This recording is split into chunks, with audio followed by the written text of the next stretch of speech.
എല്ലാവർക്കും ഇന്ന് നമ്മൾ ചെയ്യാൻ പോകുന്നത് എന്താണെന്ന് വെച്ചാൽ നമ്മുടെ ബക്കറ്റിലെ ഗപ്പിയെല്ലാം ബേസിലോട്ട് മാറ്റണം. അതിന് നമ്മുടെ ബേസിയൊക്കെ അഴുക്കായി കിടക്കും, അത് നമുക്ക് ആദ്യം ക്ലീൻ ആക്കാം. നമ്മുടെ ഗപ്പി ഒത്തിരി ഉണ്ടായിരുന്നു, നമ്മൾ വെള്ളം മാറ്റിയപ്പോൾ കുഞ്ഞുങ്ങളെല്ലാം പോയി. ഇപ്പോഴും അത്യാവശ്യം ക്വാളിറ്റിയിലൊക്കെ ഉണ്ട്. നമ്മൾ ഇതിൻ്റെ അടുത്ത് ബേസിൻ കണ്ടാലേ അറിയാം മൊത്തം അഴുക്കായി കിടക്കുവാണ്. ഈ പ്ലാന്റഡ് ഈ മറ്റേ കുളത്തിലായപ്പോൾ മൊത്തം അഴുക്കായിരുന്നു, അതുകൊണ്ട് നമ്മൾ ഇതെടുത്ത് ബേസിനെ വെച്ചിട്ടുണ്ട്. കുളത്തെ നമ്മുടെ സക്കറിനെ കാണിച്ചു തരാം കാര്യം. നമ്മുടെ രണ്ട് സിലോപ്പിയ ഉണ്ട് സക്കറിലൂടെ ഇപ്പോൾ കൂട്ട്. ഇവിടെ സക്കറും ഉണ്ട്, ഒരു കുഞ്ഞു സിലോപ്പിയ ഉണ്ട്, വലിയ സിലോപ്പിയ ഉണ്ട്. വേണ്ട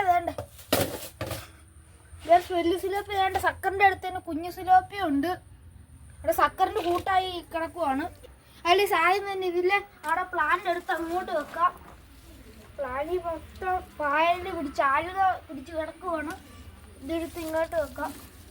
ഇതിൻ്റെ അകത്ത് കുറച്ച് നാൾ മുമ്പ് ഒത്തിരി കുഞ്ഞുങ്ങളെ ഇട്ടായിരുന്നു. ഇതാണ്ട് കുഞ്ഞുങ്ങളൊക്കെ ഉണ്ട്. നമുക്കിത് നേരെ അങ്ങോട്ട് പോകും. അല്ലെ ഇത് നമുക്ക് നല്ലപോലെ വെള്ളം ഒഴിച്ച് കഴുകി ഇനി കഴുകി കഴിഞ്ഞിട്ട് കാണിക്കാം. അതിന് മുമ്പ് ഇതിൻ്റെ ഗപ്പിയൊക്കെ ഒന്ന് പിടിക്കണം. അല്ലെ അപ്പോൾ ഇത് നമ്മൾ കഴുകിക്കൊണ്ടിരിക്കുകയാണ്. നല്ല പായലൊക്കെ ഇത് പിടിച്ചിട്ടുണ്ട്. ഇത് നല്ലതായിട്ടൊന്ന് കഴുകി എടുക്കുക. നല്ല ചെളിയുണ്ട് ഗൈസ്, ഇതിൻ്റെ അതുമെല്ലാം നല്ല ചെളിയാണ്. ഇതൊക്കെ നല്ലതായിട്ട് ഉരച്ചൊക്കെ കഴുകി എടുക്കണം. ബേസ് കുറച്ച് നാളായിട്ട് ഇങ്ങനെ ഇരിക്കുമായിരുന്നു, അതുകൊണ്ടാണ് ഇങ്ങനെ.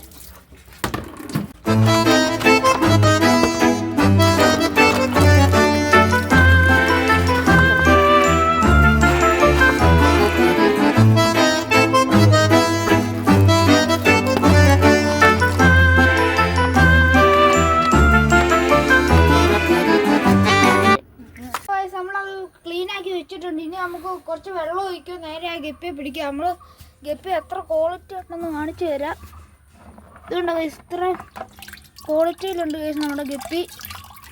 നമുക്കപ്പം ഇനി ആ വെള്ളം നിറയ്ക്കുക അടുത്ത പരിപാടി.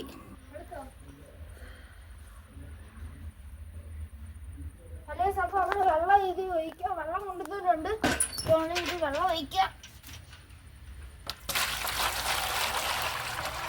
ഗപ്പി ആയാണ്ട് ചാവൊന്നും വലിയ ചാൻസ് ഒന്നുമില്ല, കുഴപ്പമില്ല. പ്ലാന്റ് ഒന്ന് ചെറുതായിട്ടൊന്ന് കഴുകണം, അല്ലെങ്കിൽ മൊത്തം ഇതുകൊണ്ട് സാൽവ പിടിച്ചിരിക്കുവാണ്. ഇനി ഇതിടുവാണെങ്കിൽ വെള്ളത്തിൽ മൊത്തം അഴുക്കാവും. ഇതൊന്ന് കഴുകിയിട്ട് വരെ ഗൈസ് എടുത്തോ. അല്ലേ അപ്പോൾ നമുക്കിത് കഴുകാം. ഇതിൻ്റെ ആൾക്കൊക്കെ ചെറുതായിട്ടൊന്ന് ഓടിച്ചിട്ട് കഴുകുന്നൊന്നുമില്ല, കാരണം ഇത് മൊത്തം ഇതായതുകൊണ്ട്. അപ്പോൾ ഇത് ക്ലീൻ ആക്കിയിട്ട് നമ്മൾ ചെറുതായിട്ടൊക്കെ കഴുകിയിട്ടുള്ളൂ. ഞാൻ പറഞ്ഞത് ചെറുതായിട്ട് കഴുകിയിട്ടുള്ളൂ. നമുക്ക് കുറച്ച് കല്ലൊക്കെ ഇടാം. ഇതിന് കുറച്ചുകൂടി കല്ലിടണം. ഇപ്പോൾ കുറച്ച് എടുത്തുകൊണ്ട് വന്നു. ഇനി നമുക്ക് ഇത് അവിടെ സെറ്റ് ചെയ്യാം. ഇതിങ്ങനെ ഒരു നാച്ചുറൽ കിട്ടാനാണ് കുറച്ച് കല്ലൊക്കെ ഇടാന്ന് പറഞ്ഞത്. അപ്പോൾ ഗൈസ് നമ്മൾ ഇങ്ങനെയൊക്കെ വെക്കുന്നതെന്നു വെച്ചാൽ ഇത് ബ്രീഡാകുമ്പോൾ കുഞ്ഞുങ്ങൾക്കൊക്കെ ഒളിക്കാണ്, അല്ലെങ്കിൽ ചിലതിനൊക്കെ തിന്നാൻ ചാൻസ് ഉണ്ട്. അപ്പോൾ കുഞ്ഞുങ്ങൾക്ക് ഇത് ഒളിക്കാനും പറ്റും. പിന്നെ ഈ മട്ടൊക്കെ അത് അടിഞ്ഞോളും. അപ്പോൾ നമുക്ക് ഇനി ഗപ്പിയെ പിടിക്കാം. അപ്പോൾ ഗൈസ് നമുക്ക് ഇതിനൊന്ന് പിടിക്കാം. നമ്മൾ പിടിക്കുമ്പോൾ എത്ര കിട്ടും എന്നറിയാം. നമ്മൾ കുറച്ച് കിട്ടിയിട്ടുണ്ട്. നമുക്ക് ഇതിനെ അങ്ങോട്ടങ്ങ് വിടാം. ഇതിനങ്ങ് അഴിച്ചു വിടാം. ഇതിനെ അഴിച്ചു വിട്ടിട്ടുണ്ട്. ഇനി ഇതിനെ നമുക്ക് അരിപ്പയും കൂടെ പിടിക്കാം. അപ്പോൾ നമുക്ക് ഇത് കോരി എടുക്കാം. അത്യാവശ്യം ഇത് ക്വാണ്ടിറ്റി തന്നെ കിട്ടിയിട്ടുണ്ട്. നമുക്ക് ഇതിനെ വിടാം, കുഴപ്പമൊന്നുമില്ല. ഇത് നാച്ചുറലാണെങ്കിൽ ചാവൊന്നും ചാൻസ് ഒന്നുമില്ല. ഇതിനെ എല്ലാത്തിനും പിടിക്കണം. നല്ലതായിട്ട് കലക്കലും ഉണ്ട്, അതാണ് പണി. ഇതിൻ്റെ അത് കുറച്ചൊക്കെ കിട്ടിയിട്ടുണ്ട്. നല്ല കലക്കൽ വരും. അല്ലേ സിനി ഇതിനെ മൊത്തം പിടിച്ചിട്ടിട്ട് കാണിക്കാം. നമ്മൾ ഇതിനെ മൊത്തത്തിന് ഇട്ടിട്ടുണ്ട്.